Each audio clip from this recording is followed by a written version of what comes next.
22 जनवरी को देश भर में प्राण प्रतिष्ठा का समारोह बड़े ही भव्य तरीके से मनाया गया। जहां ये कार्यक्रम अयोध्या में हो रहा था, लेकिन इस कार्यक्रम की गूंज न केवल भारत में बल्कि विदेशों तक में भी देखी गई। इस बड़े फैसले के बाद दुनिया में देश का नाम रोशन हुआ है।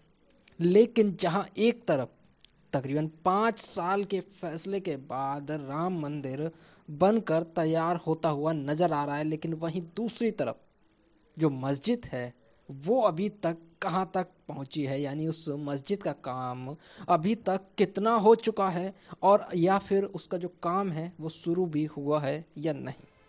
अगर बात करें अयोध्या मंदिर के मामले को लेकर, तो तकरीबन 5 साल पहले यानी कि साल 2019 में सुप्रीम कोर्ट के द्वारा फैसला दिया गया था। फैसले में कहा कि बाबरी मस्जिद की विवादित जमीन एक ट्रस्ट को सौंपी जाए, इस जगह पर राम मंदिर बनाया जाए। साथ ही आदेश दिया गया कि उत्तर प्रदेश में सेंट्रल सुन्नी वक्फ बोर्ड को मस्जिद बनाने के लिए 5 एकड़ जमीन आवंटित की जाए। सुप्रीम कोर्ट के फैसले के बाद उत्तर प्रदेश सरकार ने अयोध्या से 25 किलोमीटर दूर धन्नीपुर गांव में मस्जिद के लिए 5 एकड़ जमीन आवंटित कर दी। आवंटित जमीन पर 5 साल बाद भी खाली पड़ी हुई है। आवंटित जमीन 5 साल बाद भी खाली पड़ी है। वहाँ अक्सर बच्चे क्रिकेट खेलते हुए नजर आ जाते हैं। गांव में एक मस्जिद और एक मदरसा काफ़ी पहले से ही है।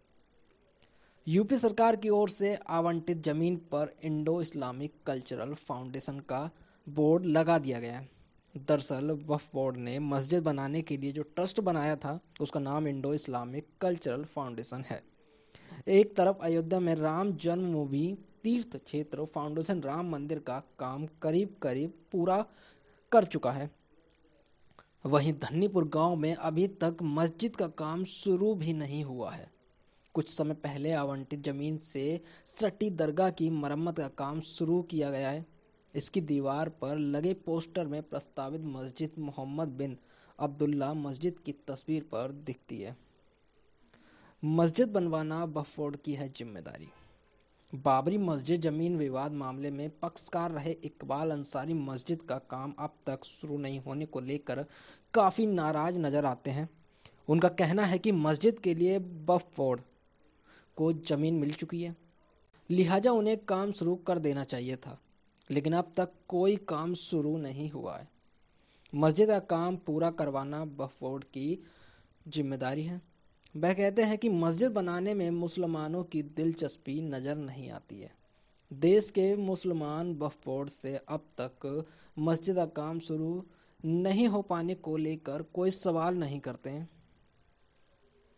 क्या धार्मिक आधार पर आ रही है कोई दिक्कत?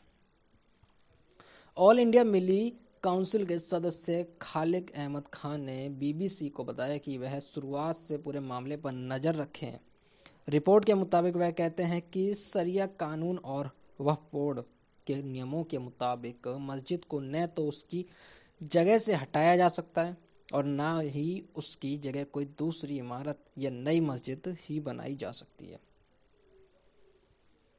कोर्ट ने फैसले में कहा कि मुसलमानों को किसी दूसरी जगह मस्जिद के लिए ज़मीन दी जाए, यह इस्लाम के 2 नियमों के खिलाफ था। ये वक्फ बोर्ड और कुरान पर आधारित शरिया के नियम का उल्लंघन है। वक्फ बोर्ड के नियम के मुताबिक मस्जिद और कब्रिस्तान जैसी वक्फ की संपत्तियों को बेचा या गिरवी नहीं रखा जा सकता है।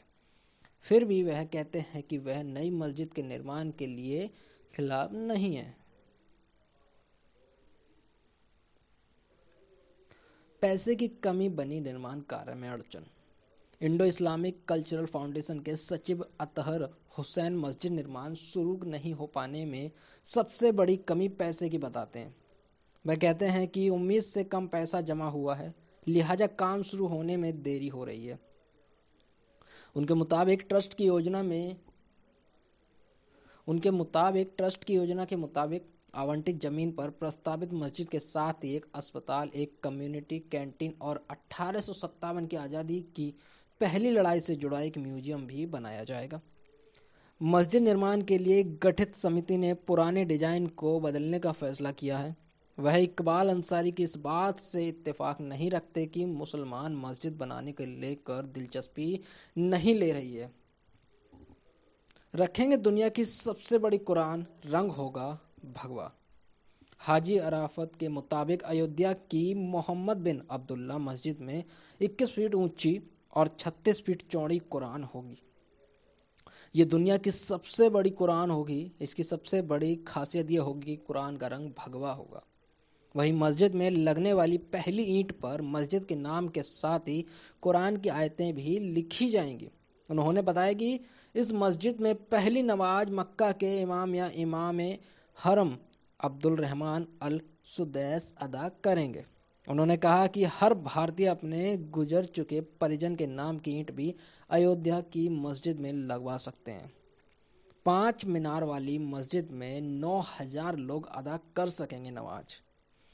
अयोध्या मस्जिद मोहम्मद बिन अब्दुल्ला डेवलपमेंट कमेटी के अध्यक्ष हाजी अराफात शेख ने बताया कि मस्जिद में 5,000 महिलाएं और 4,000 पुरुष एक साथ नमाज अदा कर सकेंगे।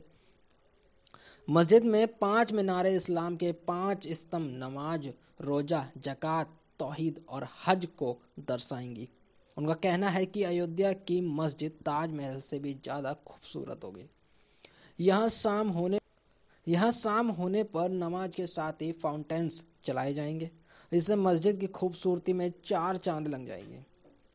इसके अलावा वजू खाना के पास एक काफ़ी बड़ा एक्वेरियम भी बनाया जाएगा।